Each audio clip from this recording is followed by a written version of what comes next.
Okay, so I know I did a tour of the polytunnels in a video last week, but it feels like things are changing by the day, to be honest. So we'll come in here again, and it's an absolute massacre, really, to be honest. The last couple of days, the blight has really taken hold in the polytunnel. And if I don't laugh, I will cry. Let me tell you that now. It's, yeah, really bad. Very difficult to look at, actually. Just look at the state of it. I'm going to have to pull these out very soon, actually. I'm just going to rip the whole lot out, to be honest. I might try and ripen some of these green tomatoes at home, but you know, it's fruits like this, it's got a tiny bit on blight there. It'll just spread. So it's probably just a waste of time, to be honest.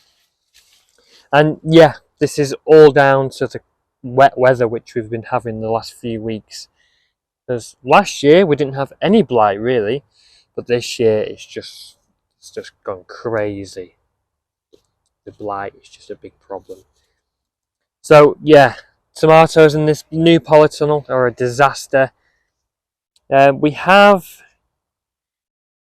some aubergines here which have done really well. There again, I think there is some signs of rot on there.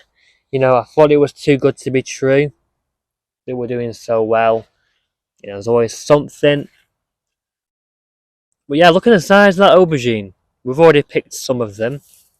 There's quite a few more on there. There's a red ant nest in there, obviously. So yeah, there's quite a few aubergines on there. How good's that? Very good. So yeah, that's that. Our peppers along here, not doing too bad at all. There are a lot of very small peppers on there, but I put that down to the weather again. It's not been that warm last few weeks really. We'll see. It is only July. Could get some peppers. We also have a out of control gherkin plant over here. I need to sort this out. This is getting really bad. Just gone crazy. So yeah, as for the tomatoes here, I'm going to pull out these plants, and I've got a melon plant in the greenhouse, and I'm going to plant that in here and let that trail here probably. That's probably what my plan's going to be instead.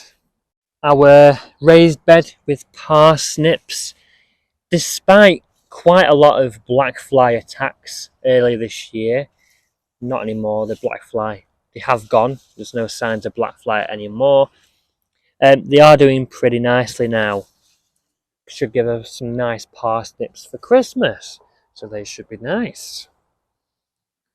We've got an experimental parsnip and swede bed in here, which, yeah, I'm not even going to go into that.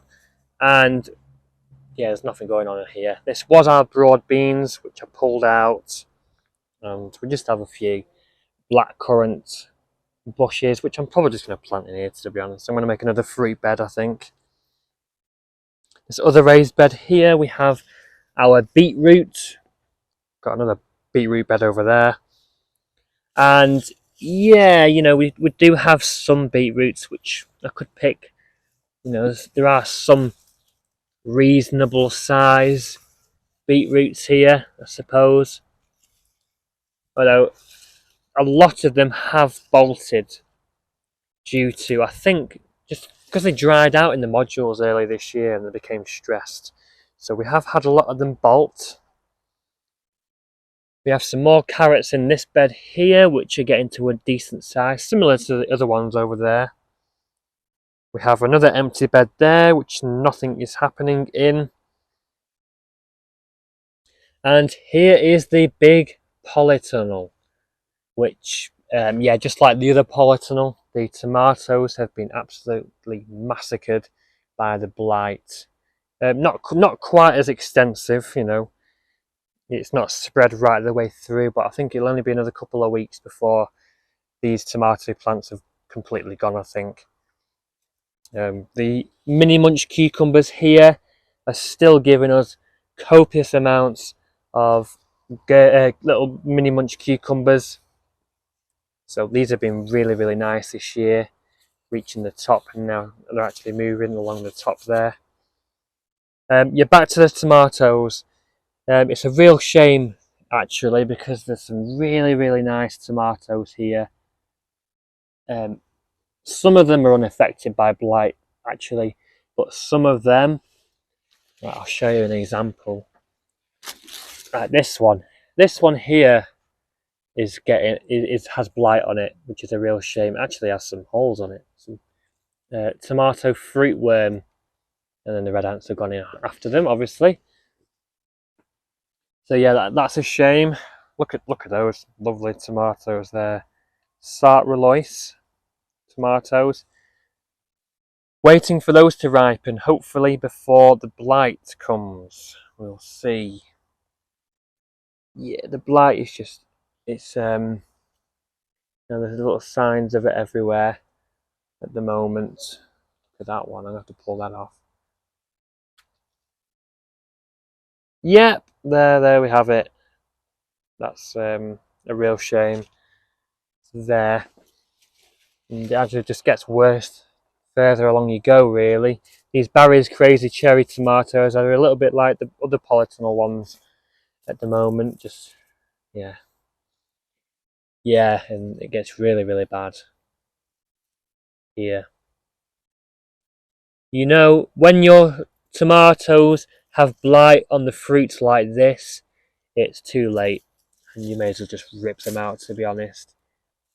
Oh, well, maybe. Oh, hold on. Oh, we have one ripe Barry's Crazy Cherry tomato here. Just hope the rest of them ripen ASAP, really, to be honest. So, yeah, not really a great year for tomatoes. Saying that, there is a lot of tomatoes here. I'm just hoping that they ripen before the blight comes. You know, we had such a good start to the season as well. You know, we had a hot, dry spring, and these tomatoes just grew so fast. And I thought we were going to have a good year. You know, 40 varieties of tomato, really good, really good varieties, really good mix. But yeah, the weather just, you know, the doo-doo hit the fan, and yeah, the weather just turned upside down, and yeah, it caused a lot of tomato blight. But going in the greenhouses, you know, there's no blight in here at all, interestingly. I don't know if that's because they're F1 hybrids or not, or just simply because it's less humid in the greenhouses. But yeah, there seems to be no blight in here, and you know, there are no ripe tomatoes yet, but there are some really nice looking ones. It's just a case of waiting for them to ripen, to be honest, really. Got some Black Beauty tomatoes. You know, they're really nice. I think that might be the way to go, actually. Maybe I should be growing my tomatoes under glass instead. Got some Sun Gold and some Sweet Aperitif tomatoes. Yeah, some really nice ones in here. So these are doing okay. Yep, here are our onions curing away nicely. They are taking a long time to dry. You know, it's been just over a week since I picked these, and the ends are still a bit wet. And that's just because it's been so wet outside, you know. We're not really having any sunny days. This is the melon plant which I was talking about. I'm going to take this, I'm going to put it in the small polytunnel where when I ripped the tomato plants with blight out. And it's the same with the other greenhouse as well, just like the other one. There's no visible signs of blight in here. At the moment, anyway. At the moment. Famous last words. Actually, there might be on there, actually. I need to actually trim off some of these lower leaves, to be honest with you. I have been a bit lazy with this greenhouse. You know, I've trimmed the leaves off all the other ones and done everything else. But I have kind of neglected these ones a little bit. Yeah, hopefully Hopefully these are largely unaffected by the blight. Got some nice Rebel Starfighter Prime tomatoes there. Look at that, they're lovely. Lovely tomatoes. Got some lovely blueberries on this blueberry bush here. Just starting to turn there. I'm just waiting for them to go blue. Fully ripened, and then we'll pick those, and they should be really, really nice. So yes. So I think that's everything. I hope I didn't spin the camera around too much. Somebody did make a comment on that last week saying I spin the camera around too much, but to be honest, that's just the nature of the video. You know, me walking around with a camera, it's hard to keep the camera still sometimes, so you know, I hope I didn't spin it around too much. But yeah, I think, you know, it's been a rather mixed year this year.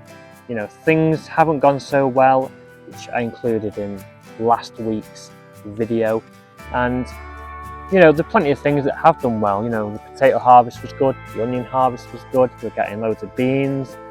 You know, we will get some tomatoes despite the blight, and you know, everything's doing pretty well overall. But yeah, I think, you know, sometimes I plant too much, I try and do too much. You know, I love growing veg and I like eating most veg, so you know, it's hard to cut things out when you don't have time to do it. You know, you just want to grow everything.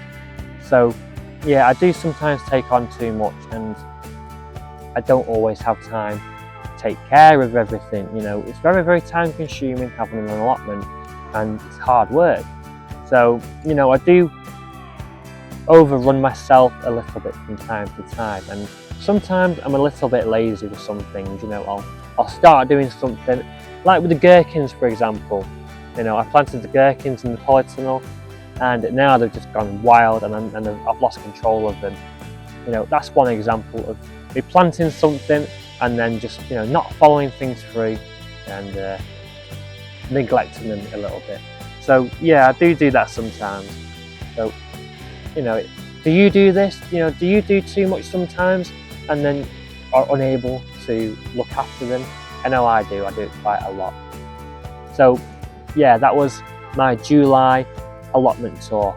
Loads going on, and yeah, very weird year so far. I think, you know, maybe you can relate to that as well, perhaps. So yeah, thank you very much for watching, and hopefully I'll see you in the next video. I hope you all stay safe, and remember, happy gardening and enjoy it no matter the weather.